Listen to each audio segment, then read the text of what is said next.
سلام، امیدوارم که حالتون خوب باشه. فرشید سهراب هستم، نوازنده و مدرس ساز سنتور. تو این ویدیو قصد داریم قطعه شماره 57 از کتاب شیوه سنتور نوازی استاد پشنگ کامکار به اسم ترانه بختیاری رو با هم دیگه کار بکنیم. این قطعه 6 8 هست، مثل قطعات 6 8 قبلی که کار کردیم و هیچ نکته جدیدی نداره. فقط با هم دیگه میزنیمش که حالا هم ملودیش رو شما یاد بگیرید، هم حالا نوتا رو با هم دیگه پیش بریم که اگر خواستید تمرینش بکنید به مشکل نخورید. قبل از هر چیز ممنون میشم که کانال یوتیوب من رو سابسکرایب کنید، این پست رو لایک بکنید، سوالات و نظراتتون رو کامنت بکنید و این پست رو با دوستاتون به اشتراک بذارید. ممنون که تا آخر ویدیو با من هستید. بریم که یه ویدیو خوب داشته باشیم. بسیار عالی. خب این قطعه شماره 57 6 8 و شمارهشون براش به صورت 1 2 3 4 5 6 میشه.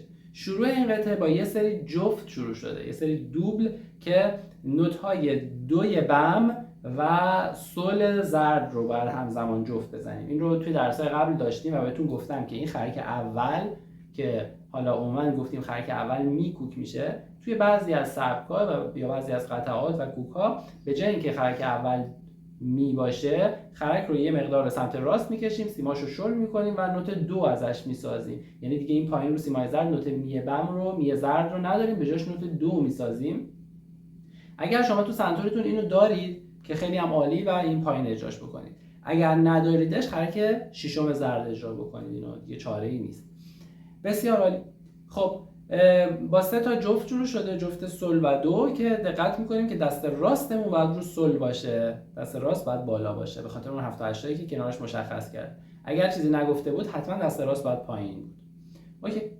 پس دو میزان اول که بعد یه تکرار دو میزان هم داره به این شکل میشه: 1 2 3 4 5 6 1 2 3 4 5 6 1 2 3 4 5 6 1 2 3 4 5 6. میزان آخر خط اول نوتامون هست سل سی ر سی ر سی که بعد اول خط دوم یه علامت تکرار یک میزان داریم. پس این میزان باید 2 مرتبه اجرا بشه. سل سی ر سی ر سی سل سی ر سی ر سی. شمارشش بسیار ساده: 1 2 3 4 5 6 1 2 3 4 5 6 و بعد آخرش یعنی اول خط دوم یه جفت سل و دو دوباره تکرار میشه: 1 2 3 4 5 6. پس این قسمت، این جمله از اول تا اینجا من براتون اجرا میکنم که در واقع مقدمه این ترانه هست که بعد اگه دقت کنید از میزان بعد نوشته شعر، یعنی جایی که حالا شعر خونده میشه. پس میشه 1 2 3 4 5 6 1 2 3 4 5 6 1 2 3 4 5 6 3 4 5 6 1 2 3 4 5 6 1 2 3 4 5 6. حالا بریم قسمت بعد. میزان دوم از خط دوم یه سل رو سیمای زرد داریم، بعد دو دو ر می، میزان بعد ر دو سل سی لا سل. پس میشه 1 2 3 4 5 6 1 2 3 4 5 6.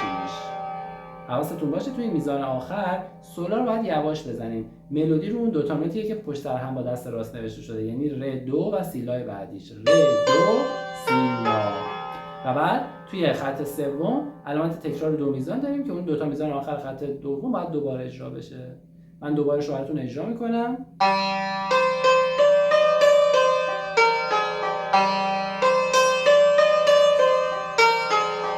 میریم خط سوم، دوباره یه سل رو سیمای زرد، ر ر دو سی دو ر می ر دو سی، این دو میزان رو میزنیم سل ر ر دو سی دو ر می ر دو سی. شمارشش 1 2 3 4 5 6 1 2 3 4 5 6. دو میزان بعد لا سل دو ر دو سی لا سل سل سل، لا سل دو ر دو سی لا سل سل سل.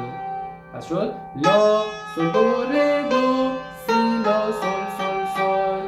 این جمله رو اجرا میکنیم، یعنی از خط سوم اونجایی که دولا خط تکرار باز شده همون اول خط 4 تا میزان رو اجرا میکنیم. میشه